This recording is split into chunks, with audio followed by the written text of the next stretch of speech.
Welcome to Engineer Shahi channel.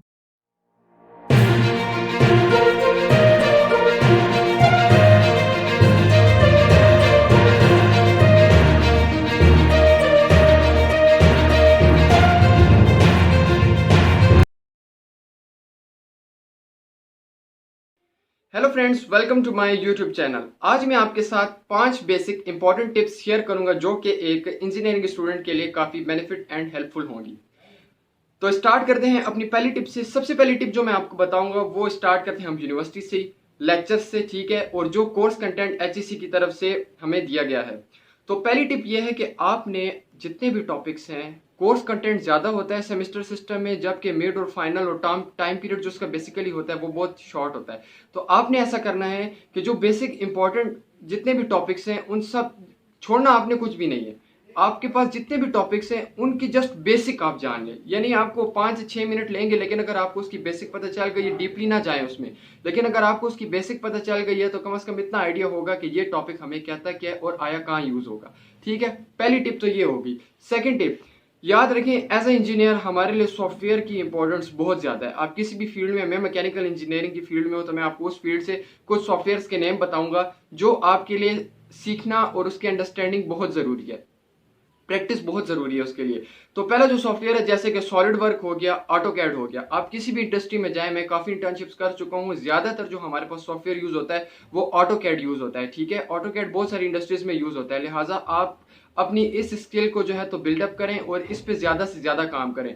3D modelling के लिए solid work is the best software. तो आप ऐसा करें। मैं सॉफ्टवेयर की प्रमोशन नहीं कर रहा, जस्ट मैं आपको ये बता रहा हूँ कि इंजीनियरिंग स्टूडेंट के लिए, अगर आप जिस फील्ड में आप बहुत सारे, अब मैं मैकेनिकल से रिलेटेड जो सॉफ्टवेयर है मैं आपको जस्ट उसके बारे में बता रहा हूँ। आपने सॉफ्टवेयर में जो है जितनी भी उसके कमांड्स है, आप कोशिश करें उसके साथ प्ले करें, आप खेलें उसके साथ। जिस तरीके से हमें टीचर्स कहते थे कि आप कोई भी प्रोजेक्ट उठा लें, आप उसके साथ वर्क करें। इस वक्त तो आपके लिए अगर वो सही बनता है नहीं बनता, लेकिन आपको बहुत सारी टिप्स और बहुत सारी चीजें क्लियर हो जाएंगी। तो सेकंड पॉइंट ये था कि आप सॉफ्टवेयर की अंडरस्टैंडिंग करें। ठीक है, बढ़ते हैं अपनी थर्ड टिप की तरफ, ट्यूशन सिस्टम।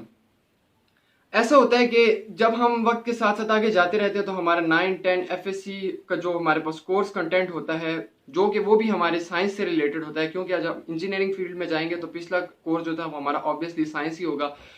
तो मतलब आप ऐसा करें कि आपके भाई बहन या इसके अलावा जो बाहर बहुत सारी हमारे पास जो है तो ऐसी ऑफर्स होती हैं इंजीनियर ट्यूशन से रिलेटेड, आप ऐसा करें कि कम से कम 2-4 स्टूडेंट्स जो हैं आप अपने रख लें। इससे तो एक फायदा ये होगा कि आपकी पुराना जितना डेटा है, जितना भी मतलब कोर्स आप पढ़ चुके हैं, तो वो आपको रिमाइंड हो जाएगा, रिफ्रेश हो जाएगा, उसका भी कॉन्सेप्ट आपके जहन में आ जाएगा। ठीक है, सेकंड जो आपकी जो फायदा होगा वो ये होगा कि आपके पास जो है तो फीस आएगी। ठीक है, यानी पैसे कमाने का एक अच्छा तरीका ये है कि स्टूडेंट लाइफ से, क्योंकि इससे तो एक ये होता है कि स्टूडेंट की इंकरेजमेंट ज्यादा होती है। यानी वो चीजें जो बाद में सोचेगा भाई मैं इस तरीके से करूंगा, मेरी डिग्री कंप्लीट होगी फिर जॉब के लिए, तो यानी इससे ये कि काफी स्टूडेंट को इंकरेजमेंट होती है, दूसरा उसका पढ़ाई में और ज्यादा दिल लगता है और वो ज्यादा टॉपिक्स कवर करता है ताकि अपने दूसरे स्टूडेंट्स को भी समझा सके।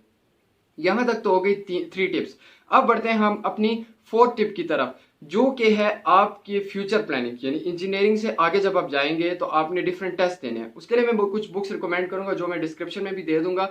तो एक बुक मैं आपको बताऊंगा जो कि खुरमी के नाम से एक बुक है। आप उसके जितने एमसीक्यूज हैं, जितना हो सकता है आप उसे पढ़ें और सॉल्व करें। वो तकरीबन हमारे जितना भी कोर्स कंटेंट है उसको अच्छे तरीके से कवर करती है। तो आप ऐसा करें कि जो एमसीक्यूज की बुक है उसको ज्यादा से ज्यादा पहले कुछ जितना टॉपिक उन्होंने दिए कोर्स कंटेंट उसको थोड़ा रीड करें, फिर उसके बाद एमसीक्यूज सॉल्व करें। तो इससे आपकी ये होगी कि कम से कम आपको अंडरस्टैंडिंग होगी कि एमसीक्यूज किस किस्म के होते हैं मैकेनिकल इंजीनियरिंग के और टेस्ट किस किस्म का होता है, उसमें तमाम गाइडलाइंस दी गई हैं। बढ़ते हैं अपने लास्ट टॉपिक की तरफ और लास्ट टिप की तरफ, जो कि है imagination power. As a engineer ये हमारा काम है कि हम किसी भी चीज को देखें तो उसको अच्छे तरीके से ऑब्जर्व करें। यानी आप किसी इंडस्ट्री में जाते हैं, इंटर्नशिप्स का पर्पज ये होता है, आप किसी इंडस्ट्री में जाते हैं तो वहां पर जाके चीजों को ऑब्जर्व करें कि ये चीज ऐसे क्यों बनी हुई है, ये चीज ऐसे क्यों बनी है, उसका बेसिक कंसेप्ट देखें कि उसके आए ये जो बनाने का पर्पस था ये क्या था। ठीक है, डिफरेंट अगर आपके घर में कोई काम होता है या किसी भी किस्म की कोई काम हो रहा है कहीं पर या कोई चीज़ बन चुकी है, तो आप उसको विजुअलाइज कर उसकी अंडरस्टैंडिंग करें कि आया इसमें हमारी इंजीनियरिंग कहाँ लगी है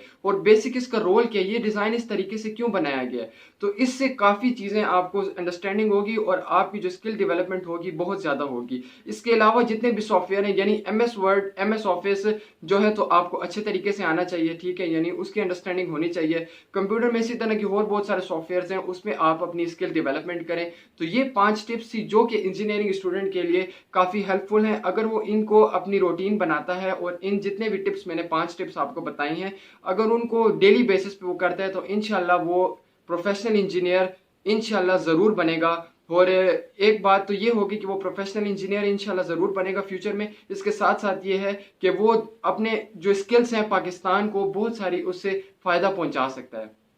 तो उम्मीद है आपको जितनी टिप्स मैंने बताई हैं अपनी इस वीडियो में आप उन तमाम को अप्लाई करने की कोशिश करेंगे। अगर तमाम नहीं तो 2 से 3 टिप्स अगर आप उस पर भी फोकस कर लेंगे तो इंशाल्लाह आप काफ़ी फ़ायदा उठा सकते हैं। शुक्रिया।